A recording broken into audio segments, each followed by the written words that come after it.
press brake, also known as a brake press, is a machine tool for bending sheet and plate material, most commonly sheet metal. It forms predetermined bends by clamping the workpiece between a matching punch and die. Typically, two C-frames form the sides of the press brake, connected to a table at the bottom and on a movable beam at the top.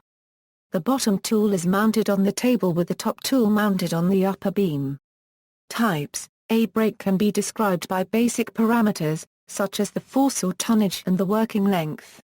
Additional parameters include the amplitude or stroke, the distance between the frame uprights or side housings, distance to the back gauge, and work height. The upper beam usually operates at a speed ranging from 1 to 15 mm per second. There are several types of brakes as described by the means of applying force: mechanical, pneumatic, hydraulic, and servo-electric. In a mechanical press, energy is added to a flywheel with an electric motor. A clutch engages the flywheel to power a crank mechanism that moves the ram vertically. Accuracy and speed are two advantages of the mechanical press. Hydraulic presses operate by means of two synchronized hydraulic cylinders on the C-frames moving the upper beam. Servo-electric brakes use a servo motor to drive a ball screw or belt drive to exert tonnage on the ram. Pneumatic presses utilize air pressure to develop tonnage on the ram. Until the 1950s, mechanical brakes dominated the world market. The advent of better hydraulics and computer controls have led to hydraulic machines being the most popular. Pneumatic and servo-electric machines are typically used in lower tonnage applications. Hydraulic brakes produce accurate high-quality products, are reliable, use little energy and are safer because, unlike flywheel-driven presses, the motion of the ram can be easily stopped at any time in response to a safety device that is a light curtain. Recent improvements are mainly in the control and a device called a back gauge. A back gauge is a device that can be used to accurately position a piece of metal so that the brake puts the bend in the correct place. Furthermore, the back gauge can be programmed to move between bends to repeatedly make complex parts. Early brakes relied on the tooling to determine the bend angle of the bend. The animation to the right showed the operation of the back gauge, setting the distance from the edge of the material or previous bend to the center of the die. Press brakes often include multi-axis computer-controlled back gauges. Optical sensors allow operators to make adjustments during the bending process. These sensors send real-time data about the bending angle in the bend cycle to machine controls that adjust process parameters. Dies. Press brakes can be used for many different forming jobs with the right die design. Types of dies include Beading Diese, the most common type of die. The bottom dies can be made with different sized die openings to handle a variety of materials and bend angles. Rotary Beading Diese, a cylindrical shape with an 88-degree V-notch cut along its axis is seated in the saddle of the punch. The die is an anvil over which the rocker bends the sheet. 90-degree Diese, largely used for bottoming operations. The die opening dimension depends on material thickness.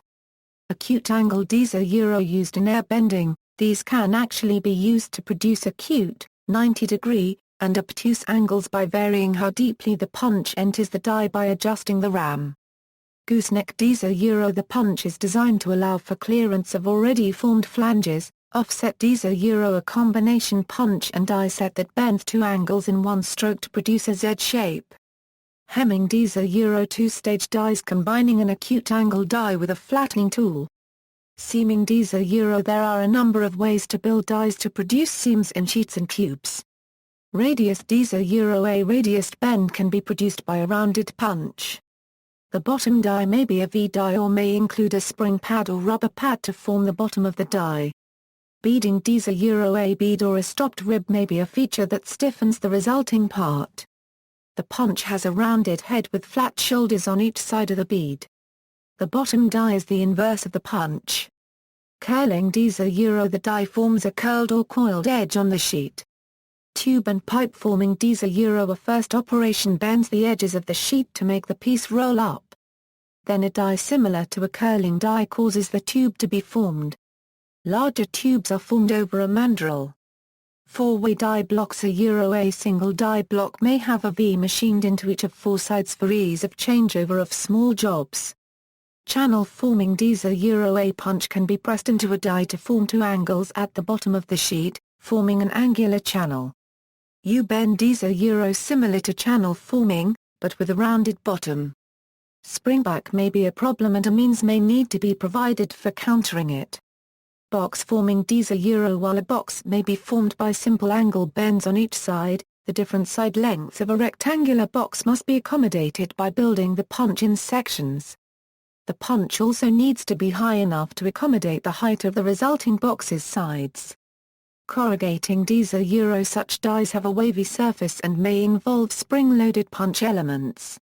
Multiple bend Diese A die set may be built in the shape of the desired profile and form several bends on a single stroke of the press. Rocker-type Diese A rocker insert in the punch may allow for some side-to-side motion, in addition to the up and down motion of the press. See also, brake, bending machine, bending, tube bending, springback compensation, references. Further reading, Benson, Steve D. Press Brake Technology, A Guide to Precision Sheet Metal Bending.